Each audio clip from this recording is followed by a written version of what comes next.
इब्राहिम रईसी के crash helicopter की तलाश जारी है। 3 देशों की 100 से ज्यादा रेस्क्यू टीम लगी हुई है ताकि जल्द से जल्द जो क्रैश साइट है वहां पर पहुंच जाया जाए और जो इब्राहिम रईसी और उनके विदेश मंत्री हैं उनके बारे में पता लगाया जाए। ये तस्वीरें आप जरा देखिए, तस्वीर हम आपको दिखा रहे हैं। सैटेलाइट की मदद ली जा रही है, इसके अलावा ड्रोन की मदद ली जा रही है। टीमें लगातार मॉनिटरिंग कैसे कर रही है वो लोकेशन जिस जगह पर यह हादसा हुआ है, जिस जगह पर हेलीकॉप्टर क्रैश हुआ है, उस लोकेशन का पता लगाया जा रहा है। हालांकि सवाल यह बना हुआ है कि वाकई में यह हादसा है या फिर यह सबोटाज है, यानी यह किसी की साजिश है। यह एक अपने आप में बड़ा सवाल है। इस बीच एक और बड़ी खबर, इब्राहिम रईसी के हेलीकॉप्टर हादसे पर यह बड़ी खबर आपको बता रहे हैं। इजराइल का किसी भी साजिश से साफ तौर पर इंकार। इजराइल को रईसी की मौत की आशंका है, तो यह इजराइल की तरफ से कहा जा रहा है कि इब्राहिम रईसी की हो सकता है कि इस हादसे में मौत हो गई हो, आशंका जाहिर की जा रही। संजय सोई सर, इजराइल का ये कहना, क्योंकि हर तरफ ये दुआएं चल रही हैं कि इब्राहिम रईसी और विदेश मंत्री ईरान के सही सलामत हो, लेकिन इजराइल बोल रहा है कि आशंका इस बात की उनकी मौत हो गई।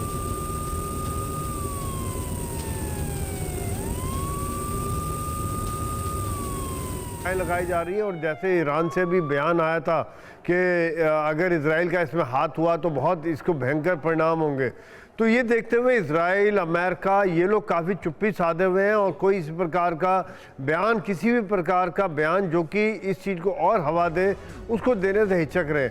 ये जो बयान आया कि उनका इसमें कोई हाथ नहीं है, ये वाकई में इस चीज़ को क्लियर करता है कि हाथ नहीं होगा। अब ये जो, क्योंकि जो सिचुएशन है इसमें ये बयानबाजी बहुत अहम रहती है। और जो जिस प्रकार से क्रैश हुआ है, जो मौसम है, ऐसा लग रहा है कि शायद ये नेचुरल कॉज की वजह से, मौसम पहाड़ी इलाके की वजह से क्रैश हुआ होगा। और जो सर्च ऑपरेशन में 15 घंटे से ज़्यादा लग गए हैं, मैं इन्फेंट्री वाला हूँ, मैं जानता हूँ कि पहाड़ों में अगर जब हमें इस तरह की सर्च करनी पड़ती है तो बड़ा मुश्किल होता है, क्योंकि एक स्टेज के बाद पैदल ही जाना पड़ता है ऊपर। गाड़ियाँ लिमिट, और जो उस इलाके में जहाँ पे क्रैश हुआ है बता रहे हैं, वहाँ पर सड़कों की भी हालत इतनी अच्छी नहीं है और उसके आगे पैदल जाना और एक एक गड्ढा, एक एक चट्टान के पीछे, एक एक नालों में, हर जगह पे देखना पड़ता है। और अगर जंगल हो, पेड़ हो, तो ये सिचुएशन और ज़्यादा समय लेती है और ज़्यादा मुश्किल हो जाता है। काफ़ी बड़ा चैलेंजिंग टास्क होता है और बहुत बड़ी संख्या में यही कारण है कि ईरान ने अपने स्पेशल ट्रूप्स लगाए। बिल्कुल सर, और ये लग भी रहा है क्योंकि जैसी वहां की भौगोलिक स्थिति है, पहाड़ है, जंगल है और इस वक्त मौसम बेहद खराब है। इसके बाद और भी बड़ी चुनौती रेस्क्यू टीम के सामने। एक और बड़ी खबर का हम रुख कर रहे हैं। रईसी के हेलीकॉप्टर हादसे पर यह बड़ी खबर आ रही है। इजराइल का किसी भी साजिश से साफ तौर पर इंकार। इजराइल को रईसी की मौत की आशंका है, हमने आपको बताया। और इस बीच ये जानकारी, जो बेल 212 हेलीकॉप्टर क्रैश हुआ है, इस पर हम आपको जानकारी दे रहे हैं। बेल 212 हेलीकॉप्टर में थे रईसी। ये किस तरह का हेलीकॉप्टर था, इसकी इंफॉर्मेशन आ गई है। बेल 212 हेलीकॉप्टर है जिसमें सवार थे इब्राहिम रईसी और ईरान के विदेश मंत्री। पूर्वी अजरबैजान में यह हेलीकॉप्टर क्रैश हुआ है।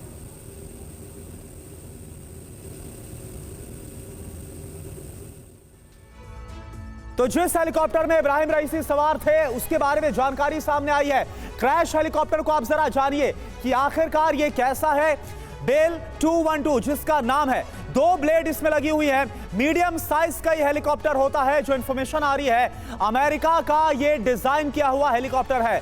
15 लोगों के बैठने की इसमें क्षमता है, कैपेसिटी है। 1968 में पहली बार इस हेलीकॉप्टर ने उड़ान भरी थी, बेल 212 ने। रफ्तार है इसकी 220 से लेकर 440 किलोमीटर प्रति घंटा। बुलेट प्रूफ ग्लास इसमें नहीं है, यानी सुरक्षा को लेकर भी सवाल उठते हैं। ईरान ने इटली से इस हेलीकॉप्टर को खरीदा है। और देखिए, हमारे साथ तमाम खास मेहमान मौजूद हैं। ओपी तिवारी सर, मेरा सवाल आपसे है। सवाल यह है कि जो हेलीकॉप्टर इस्तेमाल किया गया, यही एक बड़ा गंभीर मसला बना हुआ है कि मौसम इतना खराब था, तमाम सुरक्षा नियमों को, तमाम गाइडलाइंस को क्या यहां पर पालन नहीं किया गया, लापरवाही बरती गई, जिसके बाद इतना बड़ा हादसा हो गया? करुणा, देखो, एक सर्टन स्टैंडिंग ऑपरेटिंग प्रोसीजर्स होते हैं कि किस कंडीशन में हेलीकॉप्टर एयरबोर्न हो, कब डाइवर्ट करना चाहिए, कब फ्लाई नहीं करना चाहिए। इसमें एक चीज़ कहना चाहूँगा, ये बेल हेलीकॉप्टर बहुत पुराना है। जो मॉडर्न फैसिलिटीज है जिसमें कि टेरेन अवॉइडेंस की कैपेबिलिटी होती है, वो डेफिनेटली इसमें नहीं थी। कुछ ऐसे रडार्स भी होते हैं जो क्लाउड की सीवियरिटी बताते हैं कि क्लाउड कितना सीवियर है, क्लाउड के पास जाए ना जाए वो भी डेफिनेटली नहीं होगा। लेकिन इस जहाज़ से उड़ना और आगे उड़ना, ये क्वेश्चन मार्क है, ये ईरान क्यों कर रहा था? लेकिन मैं पहले जैसे डिस्कस कर रहा था, इनकी जो अमेरिकन जहाज है और ईरान के ऊपर सैंक्शन लगा हुआ है, तो इस जहाज को मेंटेनेंस में सारे एवियोनिक्स, सारे इक्विपमेंट्स पुराने हो चुके हैं, क्योंकि उनकी इक्विपमेंट्स नहीं मिल रहा है तो मेंटेन भी नहीं हो पा रहा।